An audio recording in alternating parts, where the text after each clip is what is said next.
Olá, o Trajetórias já está no ar.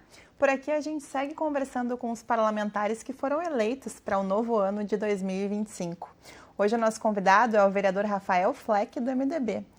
Vereador que volta agora como parlamentar, antes enquanto assessor e agora como parlamentar, né? Como é que está sendo esse desafio, vereador?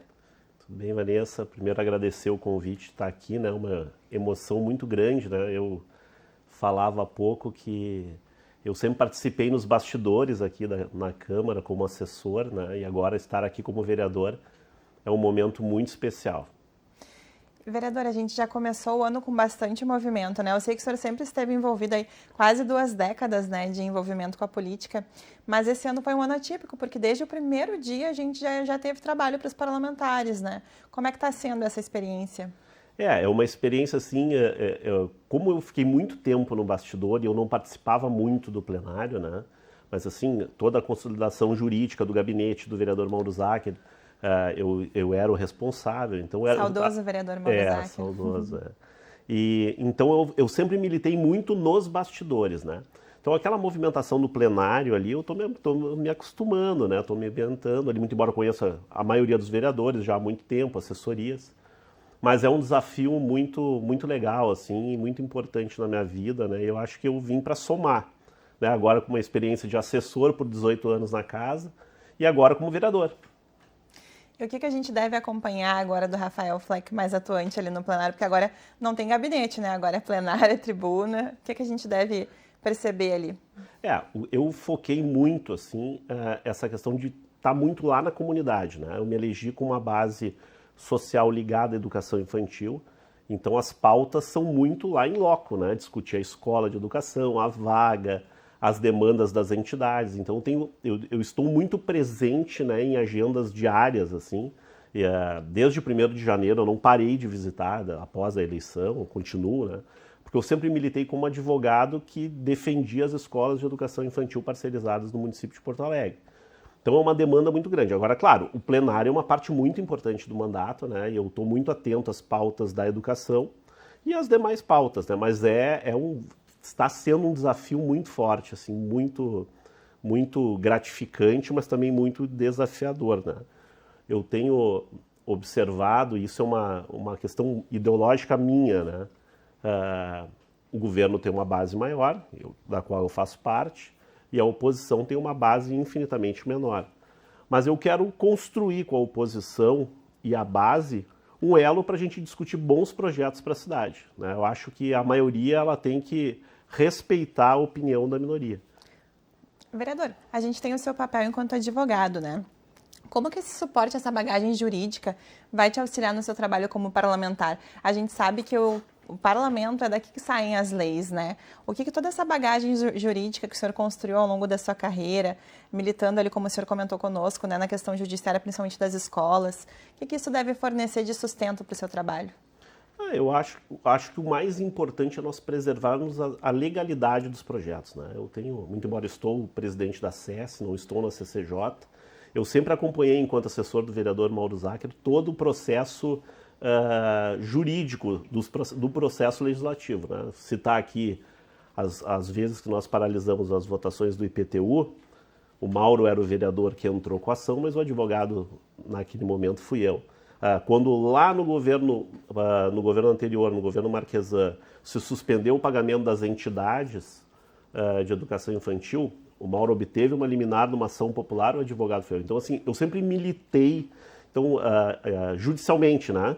Então, esses artifícios que a oposição tem usado de trancar e barrar a tramitação dos projetos de lei, eu utilizei esse expediente no passado, eu entendo e compreendo muito bem isso. Não pode nem reclamar. Não, e faz parte da democracia, né? O judiciário, ele fica muito atento às questões, inclusive dessa questão da maioria sobre a minoria. Então ele tenta balizar para ter mais diálogo, mais compreensão. Então eu quero ser esse elo, eu quero discutir junto com a base do governo, que eu faço parte, repito, mas junto com a oposição para a gente conseguir construir bons projetos para a cidade. Nós tivemos um caso recente que foi a questão do material escolar. Eu fui relator da matéria nas comissões conjuntas e a gente conseguiu então construir uma emenda que ampliasse o atendimento lá para as compras de vagas, mas também acolhemos as emendas da oposição. Então, acho que esse diálogo é o que a Câmara tem que marcar, a gente tem que cada vez mais construir uma cidade mais propositiva e participativa. Uma coisa que eu sempre falo aqui, vereador, é que a gente tem as políticas de oposição, as políticas de situação, mas, na verdade, o que o eleitor quer não é saber se tem oposição e situação, ele quer saber de construção, né, vereador?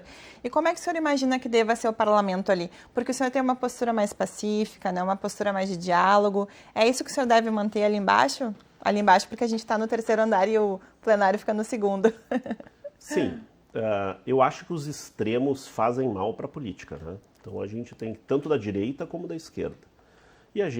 Mas também faz parte da democracia, né? A gente tem que entender o que a extrema-direita deseja e também entender o que a extrema-esquerda deseja. Mas eu acho que eu sou um cara de centro, né? Eu não sou um cara à direita, também não sou um cara ligado, um vereador ligado à extrema-esquerda. Mas eu tenho uma base ideológica, eu fui 28 anos filiado ao PDT, né? Eu não posso negar o meu passado, né? Tem vereadores, políticos, né, que conseguem migrar de partido e esquecer tudo que foram no passado. Não, eu não consigo, eu tenho uma visão progressista da cidade, eu acho que nós temos que discutir e exaurir o diálogo. Nós não podemos, às vezes eu fico ali abismado no plenário quando eu vejo aqueles discursos muito fortes, assim, extremistas, né? Eu acho que isso não soma nada para a cidade. Eu acho que a discussão nacional, se é pró-Lula ou pró-Bolsonaro, ela prejudica o bom andamento da cidade, né? Não que os vereadores não tenham que ter essa posição, tem que ter sim, mas eu acho que a gente tem que focar agora, né? A cidade necessita de investimentos, necessita de projetos ligados à infraestrutura, né? Essa tragédia que nós enfrentamos no ano passado é a prova disso. E esse esforço dos governos federal, estadual e o municipal vão ser muito importantes. Então, se nós exagerarmos muito no diálogo, a gente não vai conseguir crescer, né? Então, exagerarmos nessa contradição dos extremos, nós não vamos conseguir avançar. Então, a minha ideia é seguir nesse rumo ali, no caminho do centro, com muito diálogo. E a gente sabe bem, né, vereador, que essa polarização extrema, ela só traz violência, só traz um contra-diálogo, digamos assim, né? Mas, vereador, a gente sabe muito bem que o plenário ele é um ambiente de muitas opiniões, as mais diversas opiniões, né? E cabem aos parlamentares se respeitarem. O senhor, por exemplo, que é um vereador que trata muito da educação, sabe que as criancinhas pequenas ali estão construindo a sua personalidade, né? O senhor que sempre atuou, né, em defesa das escolas infantis também. E o papel que os vereadores estão fazendo ali no plenário, figuras públicas, é um papel que deve ser de respeito, né, vereador? Querendo ou não, né, as pessoas aceitam ou não, o vereador acaba sendo um reflexo da sociedade. Mas muitas vezes também é um espelho, né? Então, teve episódios recentes ali de desacato a autoridades. Eu respeito muito os poderes da República. Eu acho que todos os poderes são fundamentais para a nossa democracia. Então, não contem comigo para esse tipo de discussão, né? Então, assim, repito, por ser base, não quer dizer que eu não vou dialogar com a oposição. Acho que a gente tem que construir isso. E eu acho que a gente pode avançar muito na nossa cidade. São aí quase 30 anos, então, filiado, né, vereador a partidos. E o que fez o senhor ingressar na política, assim? O que te motivou, antes mesmo de ser vereador, né? O que te motivou a entrar nesse mundo? Bom, na verdade, tem uma situação familiar, né? Eu sou primo irmão do vereador Mauro Zacher, né? Então, nós crescemos militando no movimento estudantil, né? O meu primo mais velho, o irmão do Mauro, foi presidente do DCE da PUC lá no início da década de 90, lá pelo ano 2000, após ainda o Flávio, um ex-vereador foi daqui da casa, Luciano Marco Antônio, foi o presidente do DCE, e após a presidência do DCE do vereador Luciano, Mauro assumiu como presidente. Então, eu comecei a militar na faculdade, acabei virando presidente do DCE no ano de 2000 a 2002, e aí, dali, acompanhei as 6 eleições que o Mauro participou aqui no processo eleitoral municipal, né? Das 6, 5 ele foi vereador. E aí acabei pegando gosto pela política, né? Então, claro, eu nunca pensei em ser candidato, né? Eu sempre fui assessor e tal. E após o falecimento do Mauro, nós nos reunimos, olha, alguém vai ter que ser candidato e tal. E naquele momento, lá em 2022, eu eu possuía as condições que o grupo político, que era o grupo do Mauro Zacher, decidiu, então, apostar em me lançar candidato a deputado estadual. Fiz uma excelente votação, fiz quase 10 mil votos, não me elegi deputado, mas abriu o caminho, então, para a eleição de 2024, então, para conseguir o feito de me eleger vereador da cidade. E o que o senhor acredita essa confiança que depositaram no senhor, vereador? Claro que tem todo esse legado que o vereador Mauro Zacher te deixou, essa herança, né, que o senhor traz. Sim. É claro que o senhor tem toda a sua trajetória, o senhor tem a sua construção, mas a gente sabe que influencia muito também, né? Ao que o senhor acredita essa confiança que os eleitores depositaram no senhor? Não, eu acho que a eleição de 2022 de deputado, ela foi uma eleição muito carregada pela emoção, né, do falecimento do Mauro. As pessoas queriam, porque o Mauro era um vereador muito querido na cidade, né, muito presente, assim. O Mauro tinha um dom ele era um cara muito simpático, carismático, né. E eu sempre fui o cara mais carrancudo, aquele cara que ficava atrás ali, mas eu tinha esse diálogo com as pessoas, né. Eu sempre fiz essa ponte entre o Mauro e a comunidade. Então ali teve um peso emocional muito grande naquela eleição. Assim, foi uma eleição ao mesmo tempo muito bonita, mas muito complicada, carregada de emoção. E em 2024, nós ainda discutimos com agora o ex-vereador João Bosco Vaz, nós dissemos, Bosco, eu concorri a deputado, mas a vaga é tua, nós vamos te apoiar. E o Bosco, não, eu tô cansado, não quero mais, é a tua vez. Tava louco para se aposentar, o Bosco. Imagina, 7 mandatos. Ele disse, não, é a tua vez. E nós, então, com o apoio do Bosco e todo aquele legado que o Mauro tinha, então nós construímos essa eleição de vereador, que foi uma eleição que assim, foi de muito sucesso, né? Eu sou um cara muito pé no barro, eu não invisto em rede social, eu sou um cara que beijo, aperto de mão e abraço olhando nos olhos das pessoas, né? Eu gosto disso. Então, por isso que a rua me faz muito bem, assim, essa questão do gabinete, ela me deixa incomodado, entendeu? Muito embora eu tenha uma agenda forte aqui de atendimento das pessoas. É o gabinete móvel. Mas eu tô na rua, assim. Mas foi isso. Então, 2024, além do legado do Mauro, do legado do Bosco, nós conseguimos também mostrar esse projeto e mostrar o Rafael, que era o advogado defensor das escolas. E isso nos trouxe aqui, né? Então... Agora que a gente conhece um pouquinho do vereador Rafael, advogado das escolas, quero conhecer um pouquinho de quem é o Rafael em casa, com a família, com os amigos, quando está fora da política. Sabe que lá em casa eu sou criticado às vezes que eu estou muito fora de casa pela questão da política e também do escritório e tal, mas assim, eu sou casado com a Thalita, né? Também advogada, uma colega minha advogada, tenho 2 filhos, a Maria com 8 anos e o Guilherme com 6 anos, né? E nos últimos anos eu tenho me dedicado muito à política, é uma crítica até que eu faço, mas a Thalita me apoia, ela gosta também de política, ela não é de Porto Alegre, ela é de Sananduva, né? E lá é uma cidade pequena, mas que a política é bem forte. Mas ela adora a política, então ela me incentiva muito. Então, assim, eu tenho o apoio da família, né? Muito forte, a minha mãe também, ela é uma pessoa que filho, vai ser advogado, mas eu quero ser vereadora. Não, então, me apoiou muito forte, minhas irmãs também. Então, em casa é isso, eu sou um cara que acordo cedo, durmo tarde, né? Mas eu tento levar meus filhos na escola, eu tento buscar, na medida do possível, tento ser um pai presente. Acho que eu tenho que ser mais presente, mas a política às vezes nos torna assim, um pouco ausente em determinados momentos, mas a família apoia muito mesmo o meu trabalho. E como é que é para o senhor fazer política agora enquanto vereador, né? O que mudou na sua vida desde que o senhor se tornou parlamentar titular, vereador Rafael?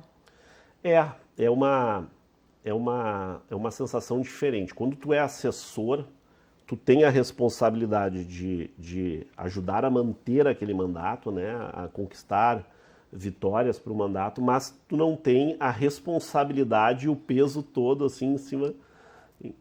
Então, assim, é desafiador. Eu tenho me dedicado bastante, tentado visitar ao máximo as pessoas, escutar o problema das pessoas para a gente, daqui para frente, transformar isso em bons projetos, né? Claro que não é só projeto que vive um vereador, né? De leis nós estamos cheios de leis que não servem para nada, não aqui, mas eu falo no país todo, né? Mas eu acho que esse papel do vereador de fiscalizar, de tentar resolver o problema. Hoje nós temos um déficit de vagas, eu acho, de educação infantil, e eu acho que é muito importante, principalmente para as mães trabalhadoras, né? É uma dificuldade. E, infelizmente, esse peso recai sempre sobre a mãe, né? Na maioria das vezes. E eu acho que a escola de educação infantil é a porta de entrada da cidadania. Então, assim, por mim, eu queria ser o vereador que auxiliasse o prefeito Melo a zerar o déficit de vagas. Eu acho que essa é a minha luta. Na comissão de educação agora eu vou querer lutar muito por isso e eu acho que a gente está perto dessa vitória. Vereador, se o senhor pudesse falar alguma coisa lá para o Rafael, presidente do DCE nos anos 2000, 2002, que estava começando nesse universo político, o que o senhor falaria para ele? Eu acho que eu falaria para o vereador não desistir dos seus sonhos, né? Acho que é o mais importante. As pessoas têm que acreditar nos seus sonhos, né?